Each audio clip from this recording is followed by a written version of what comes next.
Nous sommes la moyenne des personnes que nous fréquentons.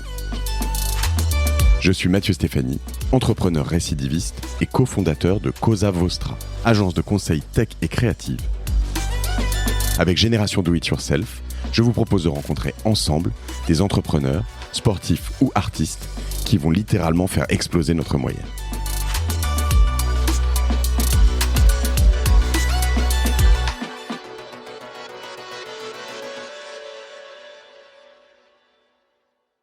Un jour, Fabio était pas super motivé sur le projet que je proposais et l'avocat m'appelle en me disant écoute Pascal, là tu déconnes, ça va pas le faire, ça va être trop compliqué à mettre en place, il faut vraiment que t'évites. Et ça c'est une anecdote que tu vas aimer.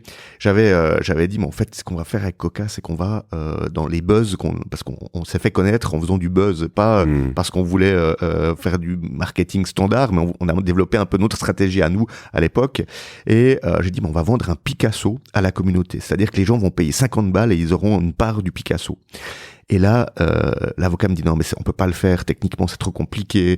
Et là Fabio me dit mais écoute mon gars, t'es fou quoi. En plus les risques qu'on a en utilisant le nom Picasso, c'est un nom qui est protégé.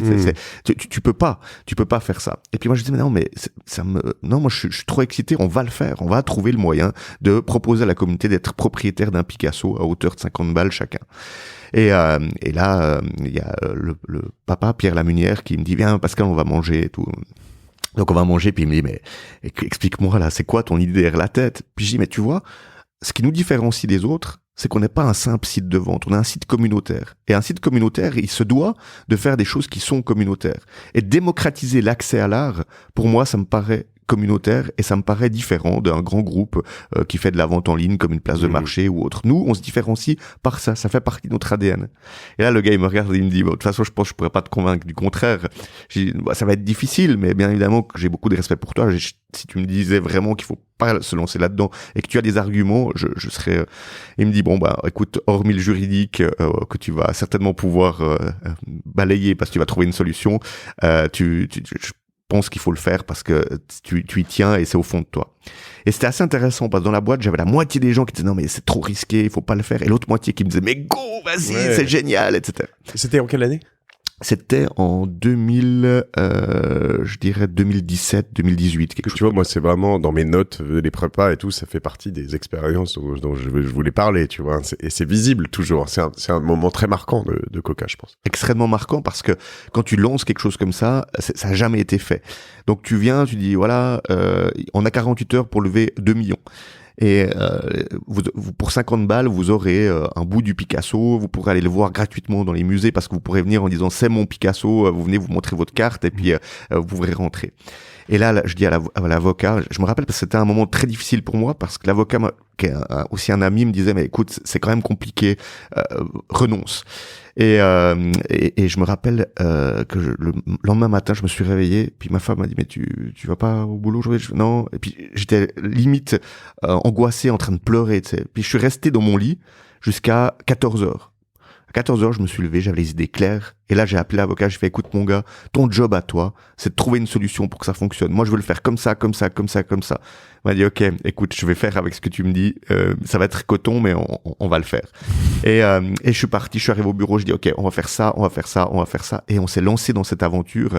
Et on a réussi à faire cette vente de Picasso. En 48 heures, on a levé les 2 millions dont on avait besoin pour financer le Picasso. Le Picasso, en plus, c'était un bus de mousquetaires. Donc, j'avais mon histoire. Tu vois, le bus de mousquetaires, un pour tous, tous pour un, c'est communautaire, c'est la devise de la Suisse, c'est génial. Et ça a été l'émeute. On a fait ce truc, la communauté était derrière nous, etc.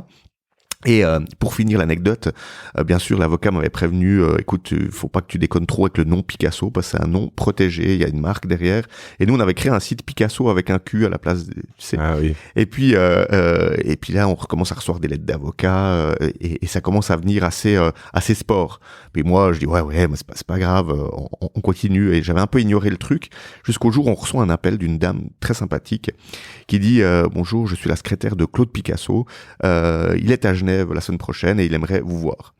Donc on va au rendez-vous pour voir Claude Picasso, et puis on est un petit peu stress, et puis on a toutes ces lettres d'avocat, et puis là, en gros, Claude Picasso nous dit mais vous foutez quoi les gars, regardez les journaux, et là ça parle de vous partout, machin, etc. Je dis, ah ouais, c'est cool.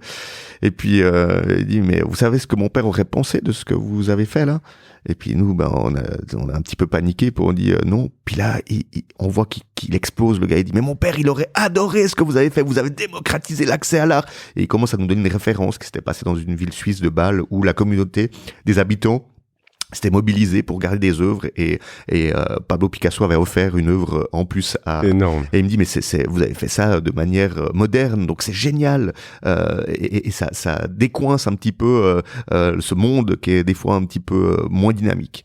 Et là, je me dis, mais qu'est-ce qui se passe, quoi? Le gars, il est monstre fan du projet, et on lui dit, mais nous, on a reçu il dit, quelle lettre? Puis on lui explique, il dit, moi, je vous donne tous les droits, je vous fais un papier, vous en faites pas, je m'occupe de gérer cet aspect-là, etc. C'est réglé. Grâce à ce monsieur, on a eu vraiment la possibilité de développer plein de choses autour de cette œuvre, et puis l'histoire, elle est vachement fun. Et c'est pour ça que j'ai toujours une devise qui dit, don't ask for permission, ask for forgiveness. C'est vraiment, demande pas la permission, mais excuse-toi dans le pire des cas si ça joue pas.